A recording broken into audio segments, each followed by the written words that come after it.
on Australia's business channel. This is Media Week. Hello, welcome to the program. Ahead, 3 become 1, an historic day in subscription TV as Austar, Foxtel and XYZ networks merge.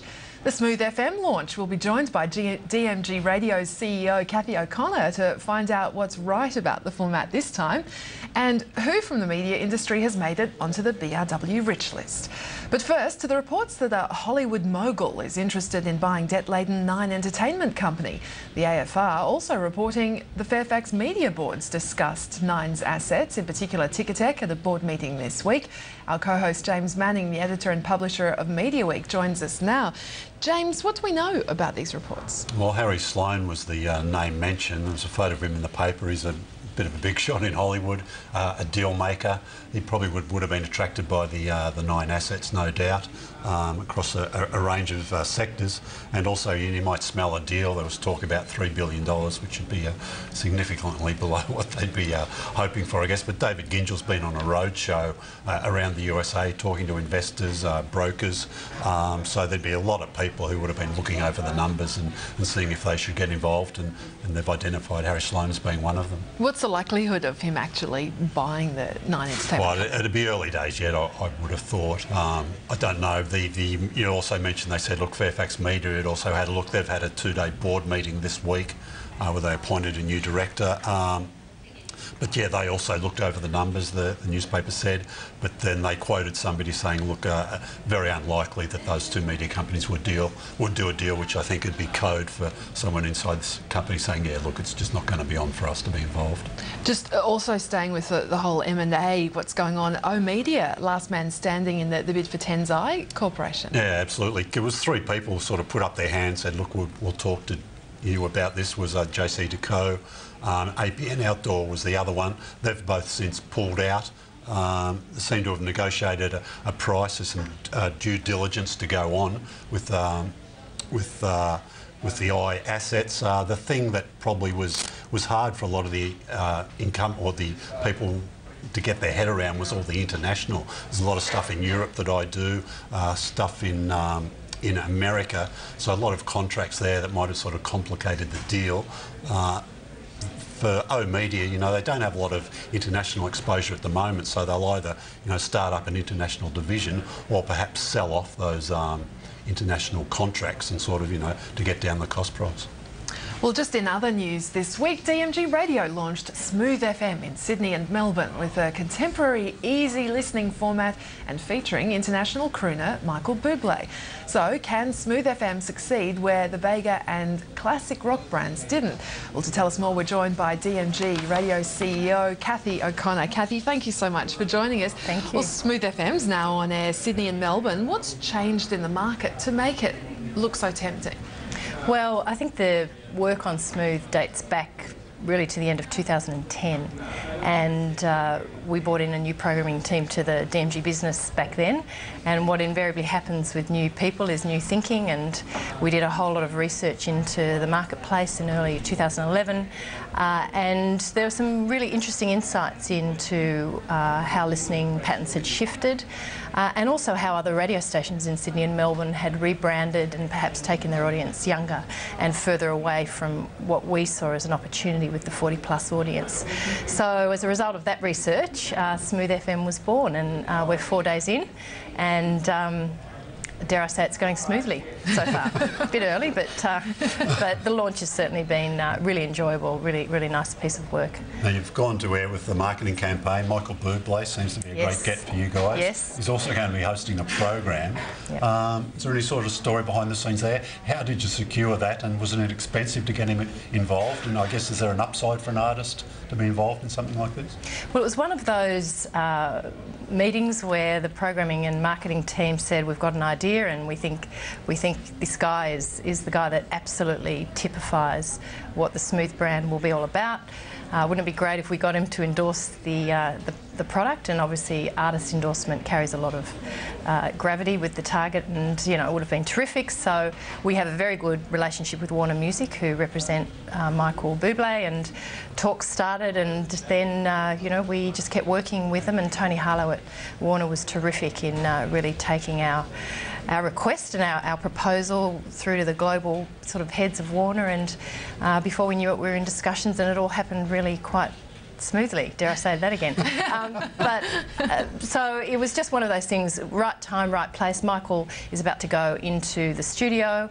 He therefore, you know, doesn't particularly have a music release current at the moment, but the Smooth launch allows him to keep his profile up in a country like Australia, where he's a massive seller of music, and he has a really big following down here. So he saw it as a nice way of maintaining his brand and image in Australia, and conversely we saw it as a great way to give Smooth a really good high-profile kick, which is so important when you're breaking through a crowded marketplace. I probably should have asked you this at the beginning, just for those who haven't had a chance to listen yet. What's the point of difference for Smooth FM? Well, it's got a few unique attributes, which again is important when you're building a brand. So first and foremost, it's the music. There is probably very little crossover between Smooth and the established commercial FM players. I think when we were talking about classic rock and where it sat in the market, in some hours between 60 and 70% of that music would have been heard in areas of other formats across the FM landscape. With Smooth, that figure in some hours is almost nil, and in some hours perhaps maybe 2 or 3 songs, which would be sort of 20%, 30% crossover with other FM players. So it really, in terms of music, is quite differentiated. The other insight that we saw was that the 40-plus listeners do think that the FM landscape is pretty noisy. So you've got most other radio stations running 2- and 3-person breakfast shows, doing a lot of listener pranks and phoners and stunts, and obviously, you know, a lot of promotional content on those stations. And we saw that insight as quite important in terms of building a radio station that was quite quiet by comparison, that really let the music do the speaking for the radio station, very little sort of mindless chatter, and adult announcers doing very much the information of the day that's relevant to 40+, but really letting the music be the hero. So in that sense, it's the whole mood and tempo of the station is quite unique. If you listen to other FM stations and then you flick over to Smooth, you really will feel a difference in that intensity and that mood. So it is, as the positioner says, Sydney and Melbourne's new place to relax. Now, were you wary about the market research results? Because you've been out there before with Vega and then again with classic rock. Yeah. Presumably you got pretty good feedback on those. What was different this time about what you were hearing back? Well, I think obviously all the data points around the music research, the fact that there is some popular music for the 40+ audience, particularly females, that just isn't heard on the other FM stations. So that's a very... stronger feedback than you were getting? It was as strong, and I think probably the other insights that we took from that is that a few of the FM stations in the period between when classic rock was launched and when Smooth launched had moved format. So we did see in particular one slightly older targeted radio station move very much into the hit music sphere, along with the Today and the Nova networks. So perhaps over the course of time between classic rock and Smooth, we did see a slight move of the FM market, particularly 3 of the players move to that under 40s position. So in a sense, I think the year that classic rock was on the air, we did see a shift, which made this opportunity perhaps a little more prevalent than it was, you know, the year prior. I think also we drew a lot of comfort from radio markets around the world, big cities like London and New York, even some of the New Zealand markets, LA, where you do see these sorts of contemporary soft AC stations rating at or near the top position in the adult demographics. So there are plenty of case studies to say that this is a very viable and successful format if it's well executed and well marketed, and we think we can do both of those things. And I was just wondering, I mean, have you seen any other formats yet try to block your position already? No, no, I haven't. And you know, hey, it's day 4, so yeah. We know radio is a very fluid industry. All I would say to that is that Smooth really, for any of the established FM players to make a wholesale move into our genre would be a significant format change. And I observe most radio stations investing a lot in their new breakfast shows, in their new music positions, and it would be a complete reversal for any existing commercial FM station to change direction. So I feel pretty confident that we've got a unique position that we can capitalise on. Now, radio prime time is breakfast. You're going to market with virtually music breakfast offerings. How big a risk is that when you look at the market at the moment? It seems to indicate people prefer either entertainment or news. Yeah. Well, I think if you are going for the #1 position in the marketplace, a strong breakfast show is absolutely essential.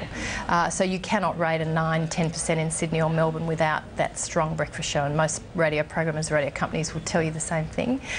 In the case of Smooth, we're trying to build an adult destination, so we don't necessarily believe we have to attain the #1 overall position for this to be a very viable business for DMG. And I think equally it is a low-cost model, so when we changed, Vega was a high-cost model. It employed a lot of talent, it didn't secure high ratings. Classic Rock was a low-cost model, so we actually learnt a lot between those two evolutions of these licences, and we have a lower cost with Smooth, so it doesn't need to rate 1 or 2 in the market. Therefore, things like breakfast shows aren't as essential, and we believe the audience will be higher across the 9 a.m. to 4 p.m.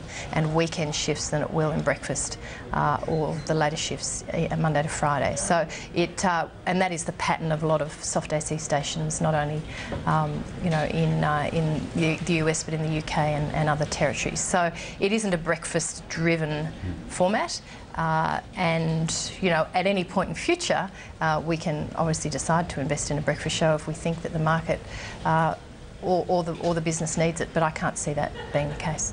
Just one last quick question, if I could, and that's about the ad market. How tough has it been, and what are you expecting for the remainder of the year? Well, generally the radio market is flat. So compared to where we've been, that you know, there's definitely been a quietening of activity around both the direct and agency marketplace. Our revenues are thankfully travelling about 10% ahead year on year. So we've been able to, just through product improvement and some improvement around our sales processes, to buck that trend. And the forwards look reasonably consistent, you know, that we'll be able to hold that sort of growth. So I think the radio market will probably improve in June and July from that flat position we've seen January through to May. Here's hoping. Thank you so much for coming on the program today. Great to talk to you. Kathy O'Connor there from DMG Radio. Well, just to some other radio news this week, music streaming service Spotify finally launched. James has the details. James, obviously we heard from Spotify earlier, a month or so ago. Tell us about the launch and what's on offer. Yeah, it's finally out there. 3 ways you can get on. There's the free service where it's limited to a PC, and you've got to put up with the ads that you get. Or if you want to pay, the premium service is $11.99 a month. That lets you put the device on your mobile, like on a tablet. They've got a new iPad app, which is pretty good, or on the mobile phone, or sort of one rung down from that $6.99, where you don't get all the bells and whistles, but it's still an ad-free service. And Telstra's also trying to get into this digital music streaming. Yeah, they've got an offering coming up called, it's MOG or M-O-G, I'm not sure how they're pronouncing it. It doesn't sound like a great name, but there are a lot of these out in the market now, so it's getting to be a very crowded space. We did see a big week of radio gimmicks too, as we near the end of the first half of the ratings year. Sure, yeah, there's just a fortnight left before the sort of halfway mark, if you like, Survey 4, then the results will come out about that. There's been a lot going on. Nova, Fitzy and Whipper, one of Kathy's stations, they brought out the shortest man in the world. They tracked him down in Nepal, so they did some great things for a week he was here in Sydney, so they had a lot of fun with that.